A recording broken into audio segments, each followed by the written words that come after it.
Gentlemen, thank you for those opening statements. I hope it lays the groundwork for a good policy debate, a good hearty debate. The first question, as the coin flip determined again, will go to State Senator Mulvaney. This question in previous years would have seemed odd to me. It's on the estate tax.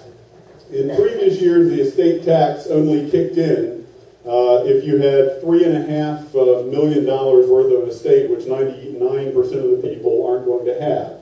This year, the inheritance tax, the estate tax, is repealed, but it's set to go back in next year, but the cap where it kicks in will be lower, down to $1 million, according to some versions of it. Is this a good year for some of the members of the Lions Club to die off if they want to lose their inheritance? Or what are your plans or interests regarding the estate tax? State Senator Mulvaney, you're first. I'll answer that this way. I hate the New York Yankees. I don't know if any of y'all follow baseball, but I'm one of those, I'm a huge baseball fan, and I cannot stand the New York Yankees.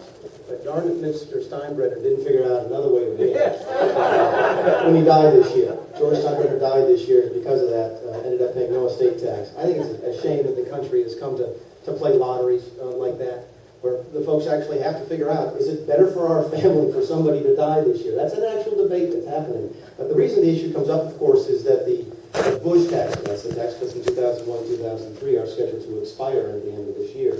And there's debate in Washington now as to whether or not those will be extended. Not only will the estate tax come back this year, but the marriage penalty will come back, the depreciation rules on business will change, tax rates will go up, dividend tax rates will go up, capital gains tax rates will go up. In fact, it is the largest tax increase in the history of this country, and that will happen on January 1st unless Congress acts. The question is, what will we do? What I propose to do with the estate tax is get rid of it. I had a conversation this morning in Hilton Head, and they said, why are we paying taxes twice on the same thing? And I didn't have a good answer for that. Now, I said get rid of it, and the gentleman said, well, you know, that's not reasonable. Give me something more reasonable. I said, okay, well, let's pick a number that doesn't capture hardly anybody. But let's capture a number that doesn't put people out of business. Let's pick a number, $7 million, $10 million, $15 million. So it doesn't put small businesses out of business. I think that's something we can agree on as a country, that you shouldn't be forced to sell your family business because a member of your family has died in a particular year. But I'd like to see it gotten rid of entirely because I don't like the idea of paying taxes twice.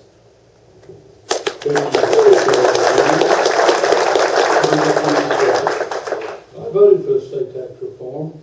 I voted to exempt the states, first estates, at the level of $3.5 million per decedent, to allow annual exclusion gifts so that you can make annual gifts to your beneficiaries, to step up the basis of the assets in the estate to the appraised value at date of death, and reduce the top bracket by 10 full percentage points, 45%. But for 99.7% of all Americans, all descendants, let's say, all the states, this is effectively repealed. If you want to go further and spare the budget the impact, the cost is about $25 billion a year. Bringing it down to the levels I'm discussing brings it down from $50 billion to $25 billion. You repeal it altogether, as Mr. Senator Mulvaney has proposed, there's a $50 billion dent in the budget that you have to deal with as you struggle to balance the budget and get it back in balance again. For married couples, the three and a half effectively shelters about $7 million. By using irrevocable life insurance and divorce gifts, it easily shelters below estate planning $10 million. I think that's a fair deal. I think it's a good deal. It helps us reserve some of the revenue base that we're going to need as we tackle the problem of the deficit in the years ahead. The House passed the bill that I voted for, but it's tied up right now in the Senate by a handful who want to go further. They want deeper cuts. They want higher exemption rates.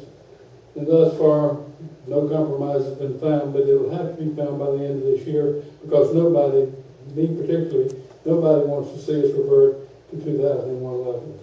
So I stand by my original proposition for which I voted, $3.5 million per decedent, stepped-up basis, annual exclusion gifts, and that package as a substitute for the existing situation, which is no tax at all. Somebody in Texas, I think, was worth $8 million and propitiously died.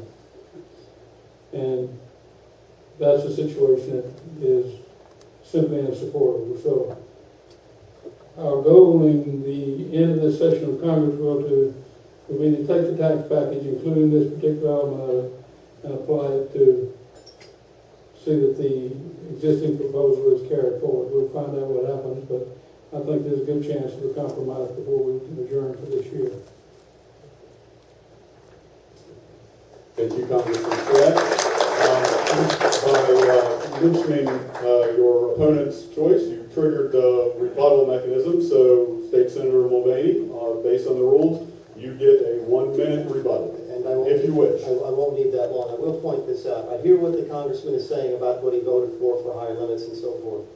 The last budget that he passed, the last budget that he offered, which was not this year's budget since we didn't have one, but the previous budget, assumes in its writing that all the Bush tax cuts go away forever.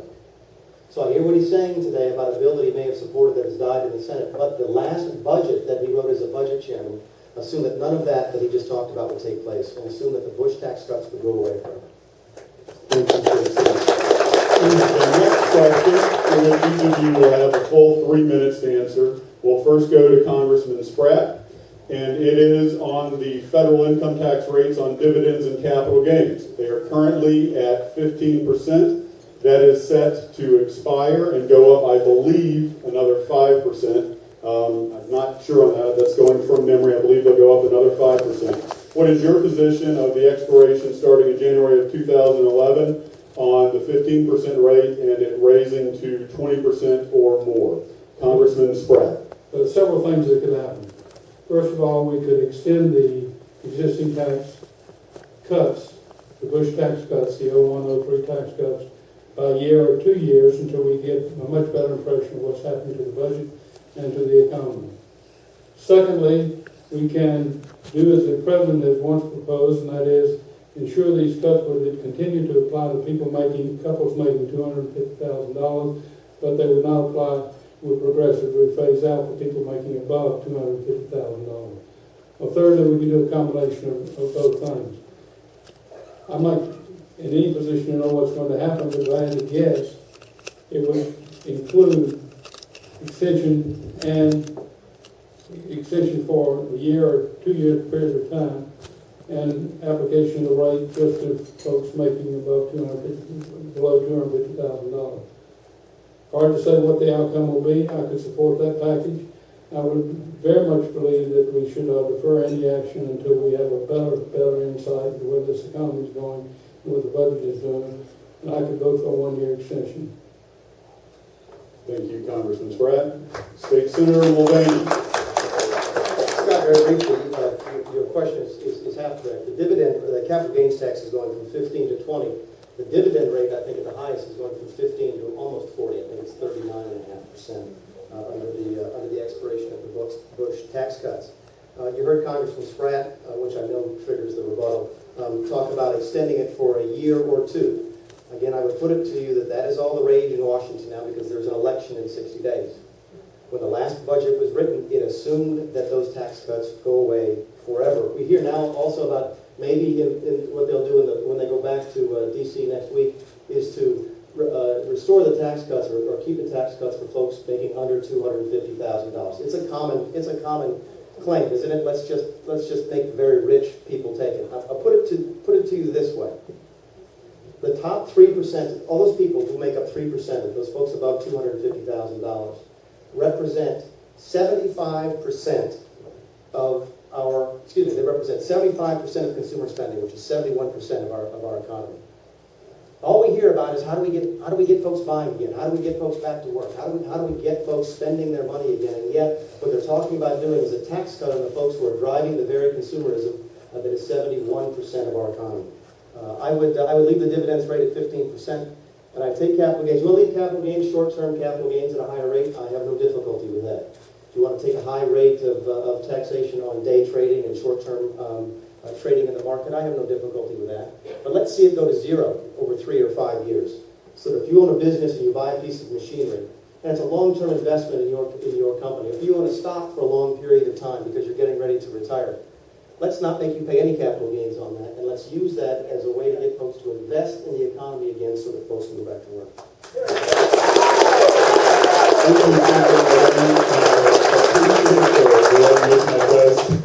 Trigger her rebuttal. I appreciate that. Congressman Spratt, if you would like a 1-minute rebuttal. Just one point. You mentioned the budget resolutions which I brought to the House floor, assuming the expiration of these tax cuts. The truth of the matter is the budget projections we run before were done by CBO, the Congressional Budget Office. It's a long-standing convention of theirs that if a tax is scheduled to expire, by law, they assume it will expire. They don't presume to know whether it will or not, so they simply assume that the written law will prevail. And that's why the assumption in the budget resolution scored by CBO assumed that the tax cuts would be expiring on December 31 as the tax cuts are currently written. Thank you, Congressman Spratt. The next question will first go to State Senator Mulvaney. State Senator Mulvaney, one of the possible planned actions with regard to the healthcare plan is to assign the present value of any healthcare plan you have onto a taxpayer's worth when assessing one's taxable gross income under the annual federal income tax. What is your position on this, the healthcare bill in general, but also on assessing one's current health plan as taxable income? You have 3 minutes. Scott, in all candor, I think that's actually incorrect. I think what you're talking about is the fact that the value of our health insurance programs are going to be on our W-2 this year. And I read the same internet email that a lot of you folks have probably read saying that they're going to tax us on that. If you go read the bill, it actually says that that is supposed to be on the W-2, but specifically says that you will not be taxed on it. So I'm not sure if your question is spot on, but let me take it to the next level. That's okay. That's the last time I listened to the Lions. Because I get it a lot out on the trail, which is, are they going to tax? I said, listen, I read the bill, and the bill says that it's not to be taxed. But I have a follow-up question, which is, why is it on the W-2? Why is it there if they're not going to tax us on it? The bill specifically says we won't be taxed on it, but it doesn't say why it's going to go on the W-2. I had a great accountant, leave it to an accountant to ask this question, which is, he just wants to know what box it goes in. Scott, we've got a couple of minutes here, so I don't think we'll get into. I hope there's another healthcare question before we get to the end of the day. There's a lot of disinformation going out there about the healthcare. I'll tell you, I've got all the emails you did. My favorite story, by the way, is I got the email that said that Acorn was going to get paid, and I actually tried to go read it in the bill as to whether or not Acorn was in fact going to get paid to help push the healthcare program. And I found the section where it says that the commissioner shall have the right to appoint qualified third-party intermediaries and that they can get paid. And then I found the section that defined what a qualified third-party intermediary was. And then I went to the cross-reference where it gave the details, and it said, as defined in section 512C16. And when I read the bill, 512C stopped at 10. there was no cross-reference. So my fear is that not only is there a lot of misinformation going out there, there's a lot of, this is a bill that was passed without anybody reading it. You want to see it, by the way, it's in the back of my truck. I travel with it. That's the amended version, 1,800 pages. So there's a lot wrong with healthcare. It doesn't surprise me there's bad information. I think the more good information comes out, the more people will like it even less.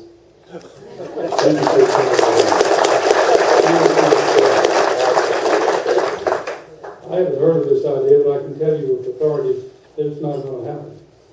It's not going to happen. I don't know where it came from, who it has to be proposed it, but it's a non-starter, total non-starter. Now, there is, as you know, the Donnybrook kicked up about employee-provided expensive health insurance policy.